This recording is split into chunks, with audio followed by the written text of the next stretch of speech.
Hi, I'm Martha Beck. And I'm Rowan Mangan, and this is another episode of Bewildered, the podcast for people trying to figure it out. So, Ro, let's just get right to it. What are you trying to figure out? What am I trying to figure out, Marty? Oh, well, I don't know. Life, the universe, and everything. I think a lot of my time these days I spend trying to figure out what the world must look like to our 2-year-old daughter. Uh-huh. You know, like she's quite new to planet Earth. Yeah. And every now and again I get a little glimpse into her psyche. Mm-hmm. And I had one the other day. It was quite interesting. We went to the park and we were in New York, and we went to the local park, and she came upon a sign that said passive lawn. No Passive lawn. passive lawn. As opposed to the active kind, which is really frightening. Terrifying. That's like horror movie stuff. That's where the hills are alive with the sound of music comes from. That's an active lawn. So it said no ball games, blah, blah, blah. And I saw Lila over there by herself pointing at the words. And I said, what does it say? And she said, and she pointed to the words while she said it. Wywa, wywa, wywa, wywa, wywa, wywa. And so I thought, wow, so in her universe, we go to a park and there are just signs scattered about announcing her existence. I actually think that we all do that. Yeah. Like we're always looking for ourselves. And I saw something once with a bunch of literary figures called Why I Write. And somebody got up and said, I think it's all in the vowel sound. Why I write. And Emerson said the good writer seems to be writing about himself, but is actually looking for what is common to him and his readers. So that the reader's always reading about themselves. Lila's just ahead of the game. We're all completely solipsistic, is what you're saying. You don't exist. Only but yes, I imagine you saying that. There we go. So there's a lot to figure out there. There's a lot to figure out. Why? Passive lawn. What are you trying to figure out, buddy? Oh my gosh. In all seriousness, I have the ADD. Is I have that a right? bad case of the ADD. Got a touch of the so old I've ADD. been told. Had my brain wired and everything. And so I made a fatal blunder. I decided that in order to prove a theory about creativity, I was going to allow my creativity off its leash for a month. And I did, as you know. And I do know. The change in me was bizarre. I became an early morning riser. 4 a.m. early riser. Yeah. Constantly excited, constantly basically just saying Marty everywhere I looked, and drawing pictures of Lila because I felt like a 2-year-old let out of its cage. And my month is up, Rowie. Oh.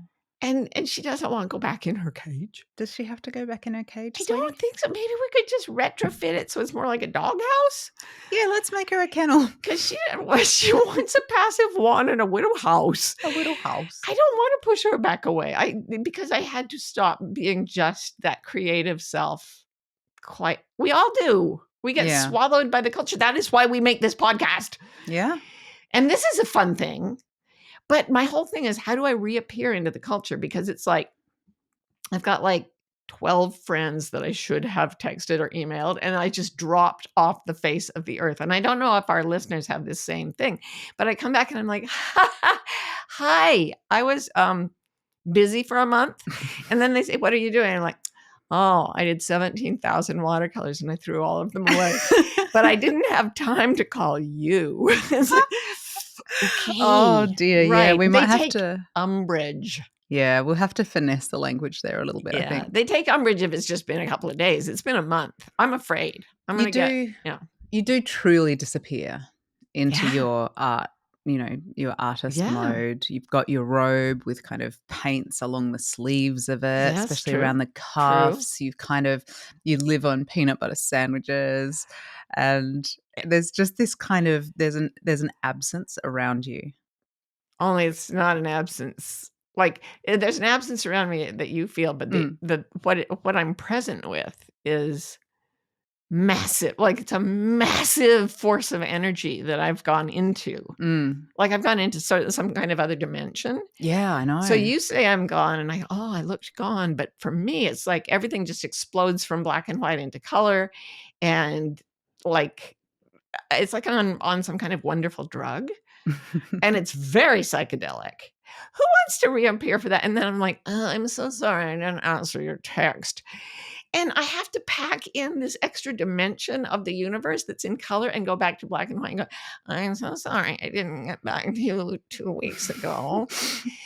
Oh! I got one of those Facebook memories things that comes up. You won't know what I mean, but our listeners will. I know what you mean. I'm not that bad at it. It was from I think about 4 or 5 years ago when we'd had a conversation that is just so startlingly familiar right now. So you had said to me, I have to do really scary things today. Yeah. And I said, what are they? And you said, mostly replying to kind texts from people who mean me no harm. It's true. That's the worst kind because I feel so bad about it. So I went from getting up at 4, just like, I know exactly what I'm doing with the day, to texting you at 8:30 to say, where are you in the house?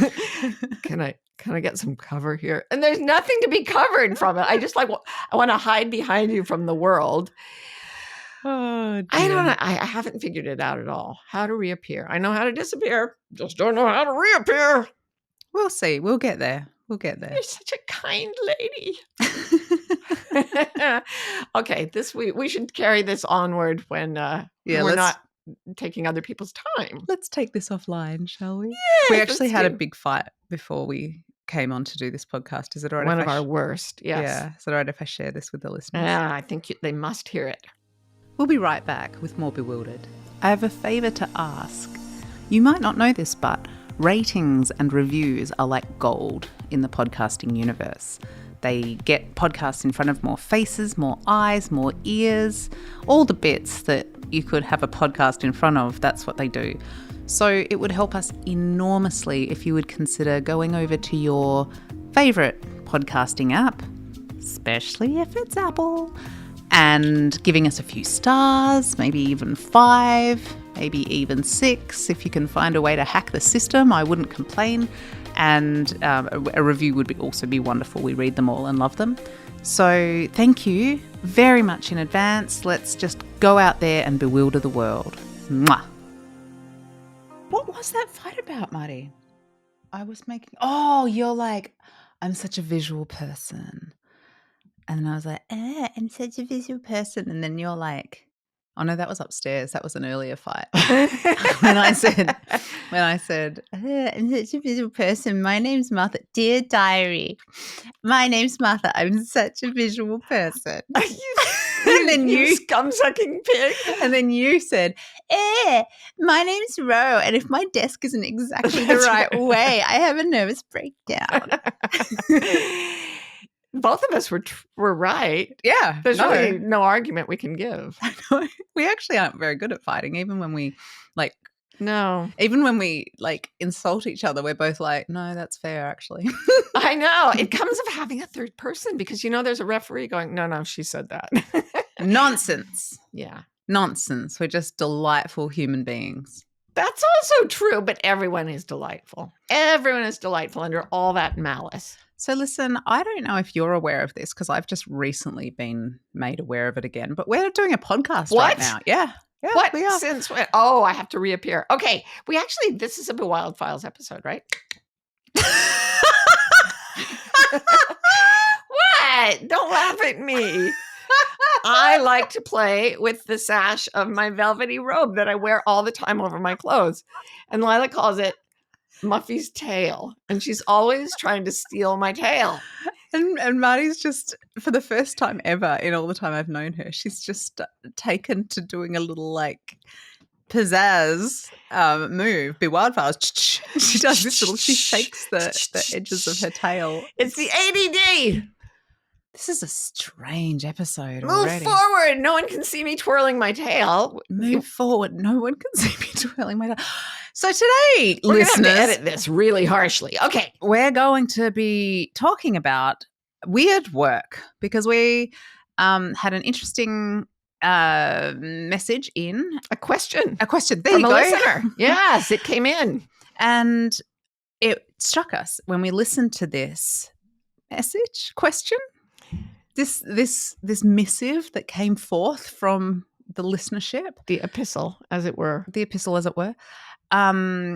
That sometimes there are cultural messages that are so powerful that we really, really don't recognize them as stories, as culture, as fiction. Yes. You know, we're so blind to those individual areas that we genuinely think they're absolute reality. Yes, absolute truth. And one area that Marty and I believe that we have actually uncovered is, are you ready for it? Jobs. Yes. Jobs. So I'm going to play Caroline's message now, and I want all of us to play and see if we can spot the blind spots. Hi, this is Caroline, and I am currently living in Western Australia. Martha and Ro, I have a question about what to do when my desire to be in integrity with myself is hijacked by my reasoning brain. For example, I want to work around big animals like horses or big wild cats. I want to learn from them and experience them in their natural realm. This feels wonderful to me, but then I get stuck on who would hire someone with no experience. If I consider finding a J job to help pay my bills, then my left hemisphere gets all out of whack and anxious that I'm going to get sick again and be out of integrity. How do I keep from getting frozen by the fear of being out of integrity and my body falling apart again? So that is Caroline, and it's an amazing question. Yes, it's filled with variations of like topics. Like she touches on many things. And we're just, because this is our podcast, we're just going to go down the rabbit hole that we were struck by in this. So sorry about that, Caroline, if you really wanted to go down one of the other things. I love big animals also. Yes. 100%. But we were going to talk about work. Right. So actually I want to unpack it a little more because she talks about I know what I love, but then reason kicks in, logic kicks in and tells me, who would hire me? I start to question with my reasoning brain. Mm-hmm. That's not reasoning. That is the cultural gospel coming in. And the cultural gospel always poses as reason or logic to the person who experiences it. It is absolutely obvious to people who are raised, say, in a culture that requires some sort of ritual tattooing or something, that they have to do that. That's just rational. So when we get an idea that's really sunk in and feels true, we see it as reason when in fact it's a value statement and it's not necessarily true at all. And isn't it fascinating how the culture masquerades as reason? Like, it is so clever. Yeah. It's so clever. And so we're not picking on you, Caroline. We're actually delighted to see that you're showing this thing that I think we all have done at one time or another. Yeah. I once heard this old-timey British comedy duo, and they were doing this argument between a father and a son in a cannibal tribe. And the son was saying, I won't eat people. And the father was like, you're crazy. What is it with these kids? Why will they not eat people? We should eat people. And the son is like, no, it's wrong. And at the very end of this argument, the father says, you might as well say, don't stab people. And the son is like, don't stab people. Well, you've got to stab people. And they have this, as if, right? So the son still has this weird gospel that allows him to hurt people. And it's just about how we position as that's the way it is. And we call that reason and logic, and it's not at all. So I just think that what we're seeing here is not logic, but a brand of cultural fundamentalism in our culture. So what is the culture saying here? How do we like pull that out and see what's the message we're receiving about a job? One of the biggest ones, and I thought, I will call this very coyly, the Book of Job. Because it's like the book of Job in the Bible, which is about someone being tormented nearly to death for no reason. So the book of Job says, basically, if you want to live the life of your dreams, you have to find an established job that exists out there that some corporate entity or person gives to you that absolutely conforms to your desires and lets you do the things you want. And then if you're very, very good, if you're a good little person, then you'll be able to retire with a modest income at age 65 and, maybe if you're lucky, go on a cruise. Yay. Congratulations. Yay. Also, your workplace situation and the people around you where you spend most of your waking hours, if you're lucky, won't be so horrible they make you want to kill yourself. And this is the only way to live your dreams. I've heard this a trillion times from clients and friends. Yes. Yeah, it's fascinating. And it was interesting, only by getting a capital J job, working with big animals, can I be in integrity. That's just paraphrasing what Caroline was saying. And then she says, but I won't be hired without experience. So there's this whole really complex if this, then that equation that's going on in Caroline's head. And so many of us, oh my God, you are not alone. Not alone.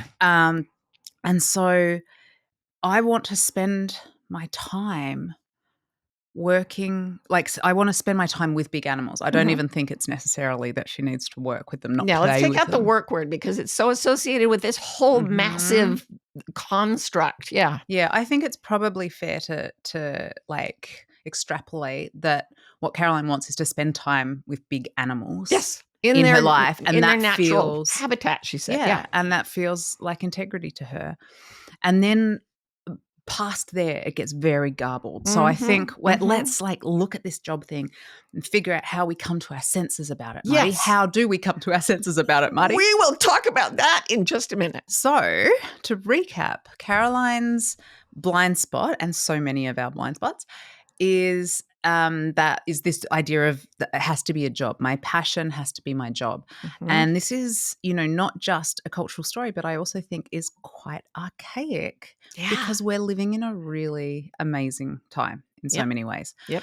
And it just strikes me, one of the things, Marty's working on a book right now, and her research and the conversations that we have as she researches it, I keep getting this same message from them, which is where you find fear. The book is about anxiety. So where you find fear, there's the opportunity for creativity. And when you said that, I was like, that's amazing. You should write a book about that. Because I hadn't actually phrased it that way. I had to text it to myself. You do. It's so funny when you say something. Marty's like, I'm going to text that to myself. Really? You say it. I recognize it. Then I write it again and text it to myself so I can put it back in the book from which you got it. I don't want anybody else. When I think about you, I text myself. Oh.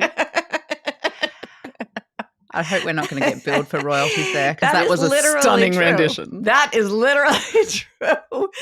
Back to the topic. So where there's fear, there's an opportunity for creativity.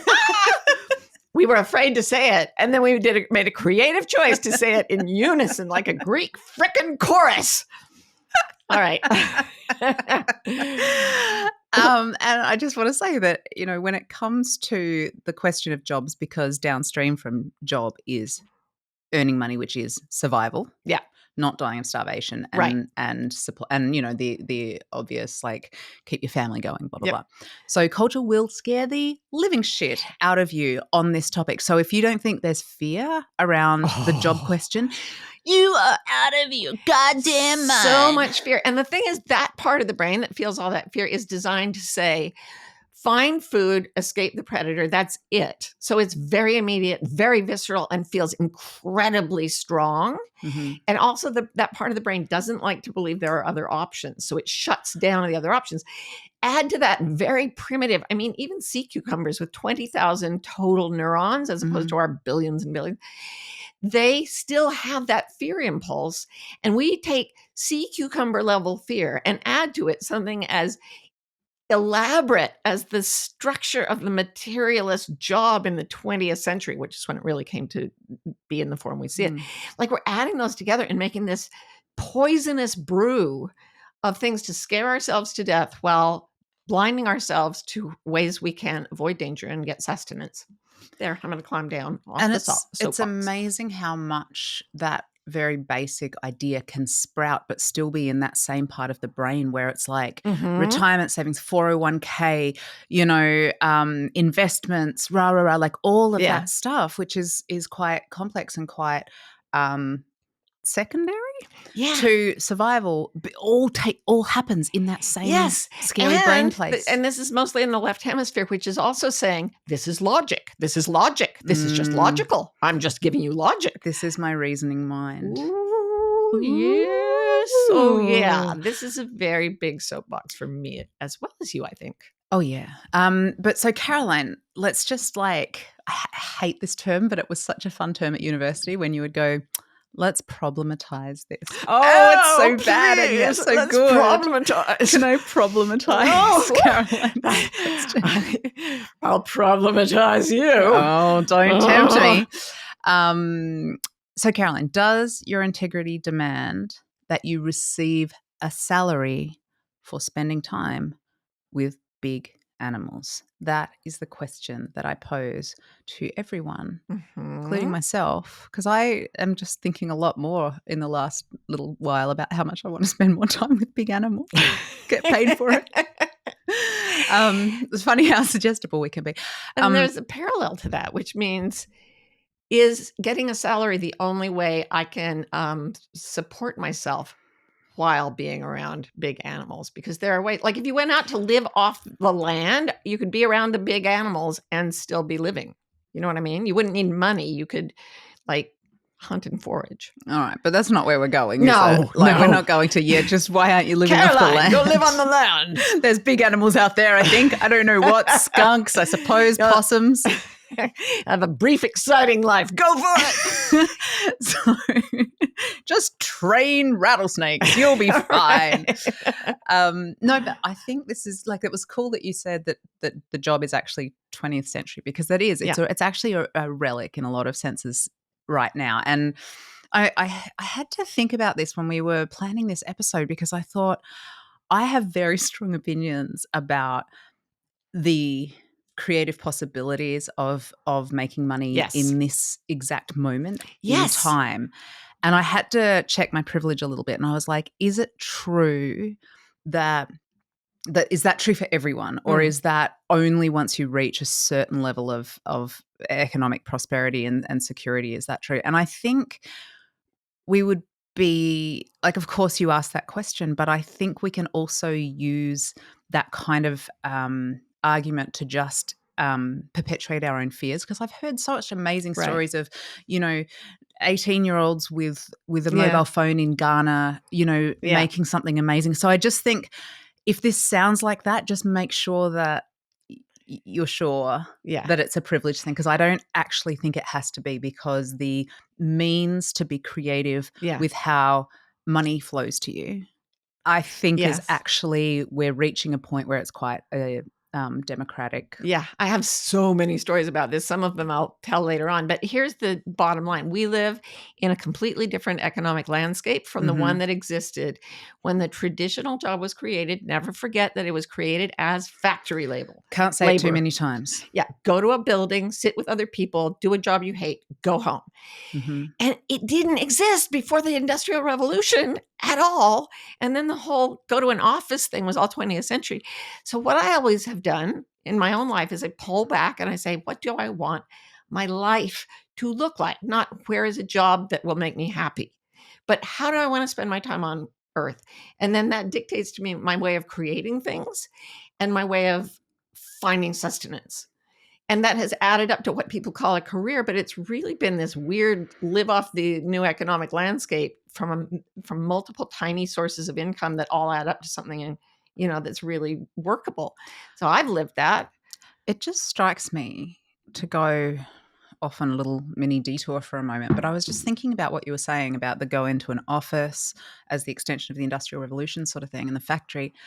But it also strikes me that part of the relic of the 20th century model that we're living in, I'm seeing a very feminist slant suddenly of this, which is that the going into the office was Yeah. the nuclear family where the man goes to the office and dinner's on the table and a martini when he walks in the door, and the wife's at home with the kids. And so actually this where I think we've got lost as a society in this cultural story, it's the job itself is actually part of the crisis that we're Yes. seeing in our immediate, Western whatever culture.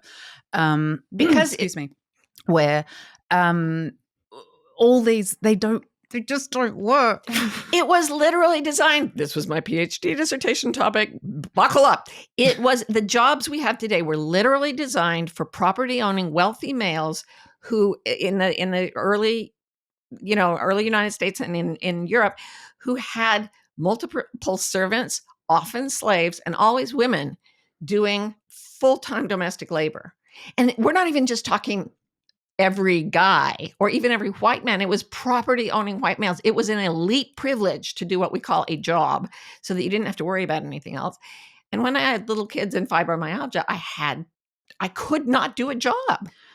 And so where we have women in particular who are still doing so much of the domestic work, there's still all the studies showing, men are getting it better, but the kin work, and the domestic work as well, is that when you have to get a job as well with this 9 to 5 expectation attached to it, you're actually also signing yourself up if you are a woman or identify as a woman or have that sort of heterosexual domestic setup, you're also potentially signing yourself up for an eternal crisis of time. Yeah. And, I think maybe that's part of what Caroline's thinking is that, well, given that I will have to spend this much time dealing with kids, this much time dealing with housework, this much time dealing with writing cards to my husband's, mother about, her hip replacement operation, then the only way I will get to fulfill my dream is to fit my dream into the job. But I haven't designed my whole life for that. I don't have the experience, so I won't get hired. Now, getting hired is so 20th century. It is. Because we now have an economy where you create the thing and then they come to you. Yeah. And just sorry, I'm getting so excited, Marty. It's exciting. But just to come back to the salary and trying to do that is work is the price that you pay in this model to have a good life or a good enough life. A good evening, a good weekend occasionally, because most of your waking hours are at the job. Right. And so it's all the things that you end up needing to give yourself because you're so anxious and so depressed because your job is so miserable is your consolation prize for having to go into your job. But that's also supposed to be the part of your life that you're doing your job for, but you're just using it to recover from the misery of having this job. I mean, guys, it's folks, gnarly.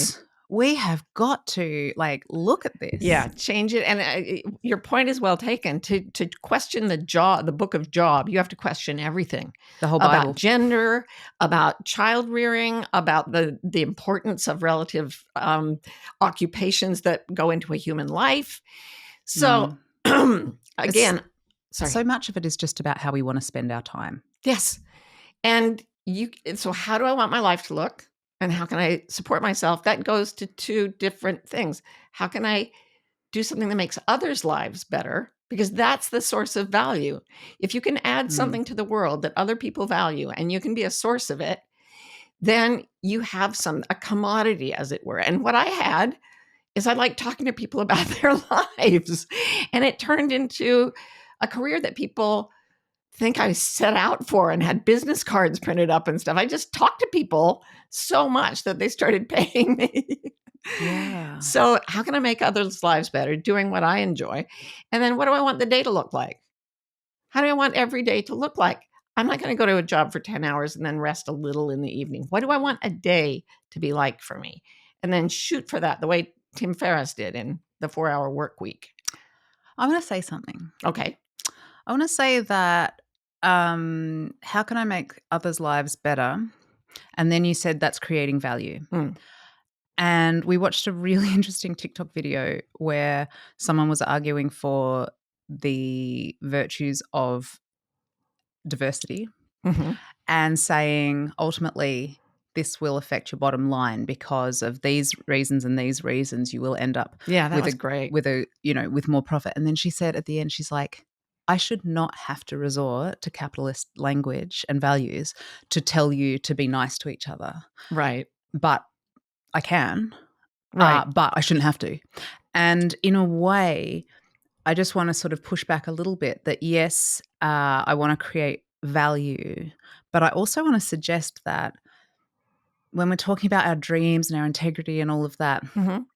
that I think that becomes the byproduct of doing what is your passion, is that Mm. it will create value for others. So Yes. I would almost prefer to ask what is my dream?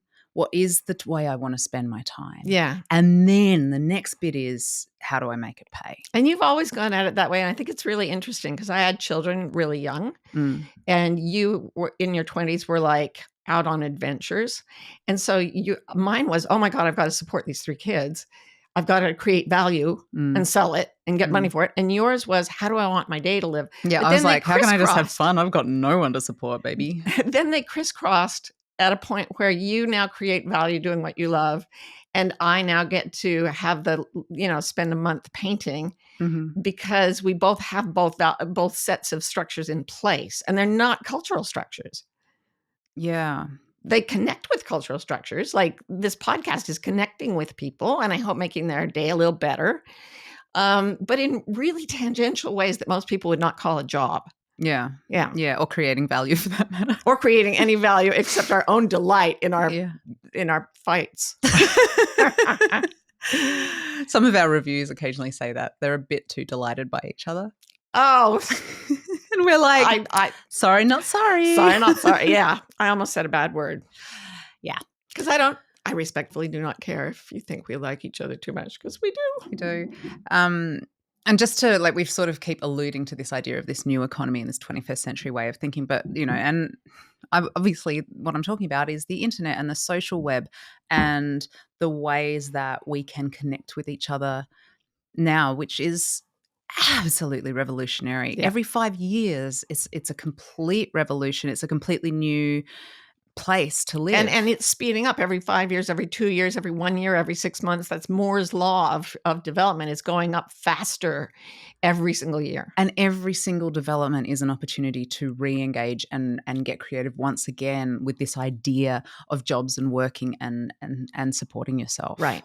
What was the CVS? What's the thing Oh, that happened yeah. at the Okay, so I went pharmacy? to the pharmacy yesterday, and as I was buying 2 bars of chapstick, not just for you, but also for Karen, out of my sheer generosity, there was just one person working the whole store, and she was like running back and forth between these supposedly automated teller stands, but they always needed help. And so she finally got to me, and I said, "Man, you're short staffed today. That must be hard." And she said, "Oh no, it's like this every day." And I said, "You're kidding. This is a big store. There's just you." And she said, "Well, everybody else went home for the pandemic. They just left me here by myself. And everyone else in the intervening months found ways that they could make," and she named a figure, $40,000-$50,000 just doing something on the internet. So they decided not to come back to work. And I was like, "What are they doing? Tell me everything." And she's like, "I don't know. They just all found a way."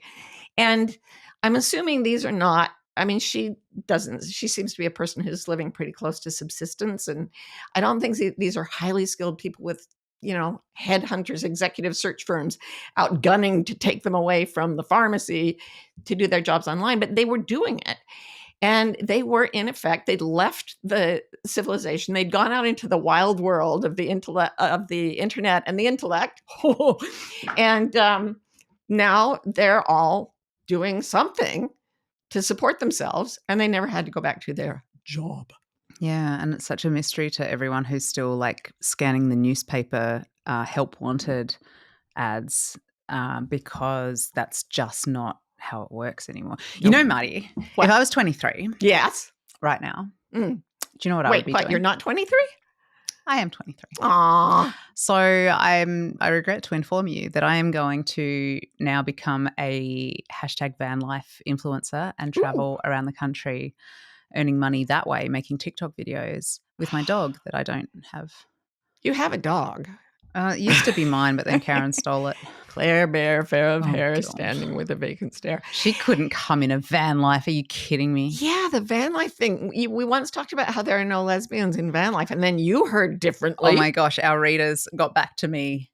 And I now follow a lot of very cool gay van life people. So They're not there's a even good all example. white. That's awesome. You put something out online about there aren't people doing this like me, and bam, you get so many sources of information. And you use them because you are, to me, the most interesting creature. After I'm like a large animal. decades of life coaching, you come along as the most interesting specimen because you are an economy scavenger. You can you've gone to different countries, you've been in different situations, and you never think, who's going to hire me? You're always thinking, I could do that, I could do that, I could do that. And some of them are job-like things. Mm-hmm. And some of them are just things you could do that you know would be valuable to someone and you could help them with, right? Yeah, it's funny. I've got now that you say that, I've got like a sort of junkyard dog kind of thing where I'm always like on the lookout for if I'm down and out, if I'm homeless and I need to whatever.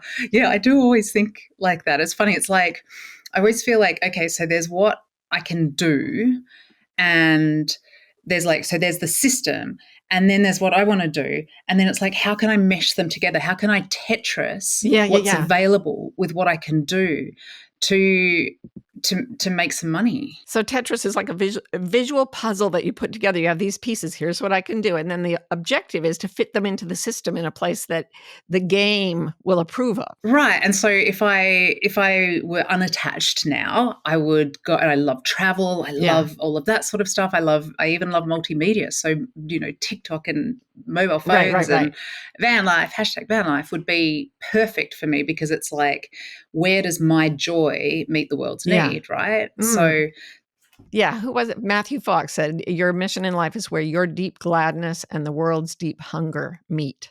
There you go. And that's not necessarily a job. Sometimes it will be job-like, or you may get a job that works. We're not anti-job here. Oh, God, no. It's just it won't always connect, but once in a while it will. Good luck. Robert Louis Stevenson said, everybody lives by selling something. And this is after writing about a guy marooned on a desert island. And so what he's selling, he's trading his energy foraging and hunting on the island for subsistence. And if you can back up that far, as if you're like marooned on a desert island, walking through a city with you is like walking through the woods with a naturalist saying, I could do that. This could work that way. And I'm sorry, I know you don't like to be praised, but you have Tetris together a really fascinating life doing what you wanted.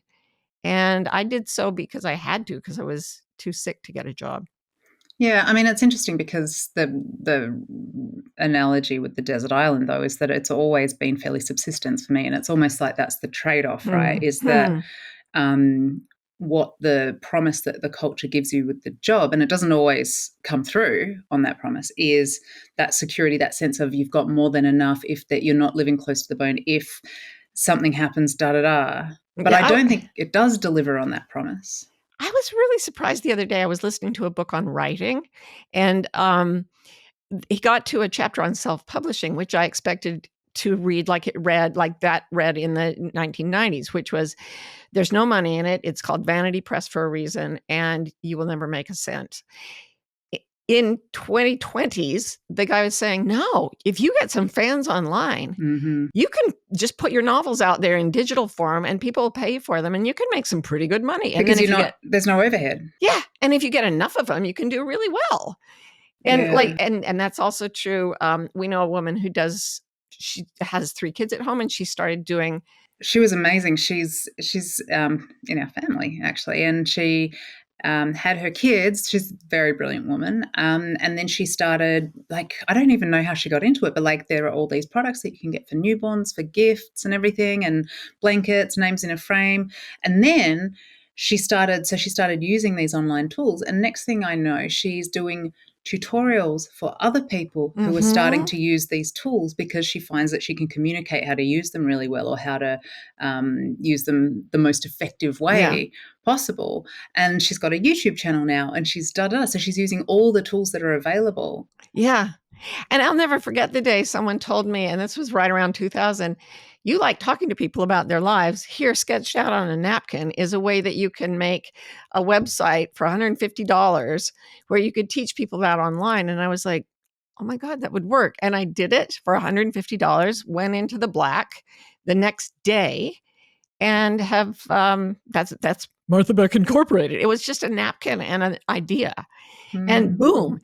So yeah, we've both kind of lived that way at subsistence level, and it's turning out kind of above subsistence level. Yeah. And I do think people can do this. I think it's the most exciting time to be alive, maybe ever, but it requires a shift of attention away from that obsession with the job hierarchy of the 20th century. And it requires a willingness to disbelieve the deepest, scariest, most emphatic obsessions of the culture. So true. That is so true. It reminds me of a time, another pivotal time, right before I had the cocktail napkin job or company. I was desperate and broke, and I had kids, and I needed money, and I was walking on the beach, and I was like, please, please, please let me get a job. And something from deep inside me said, like almost audibly, what makes you think that your living has to come from a job?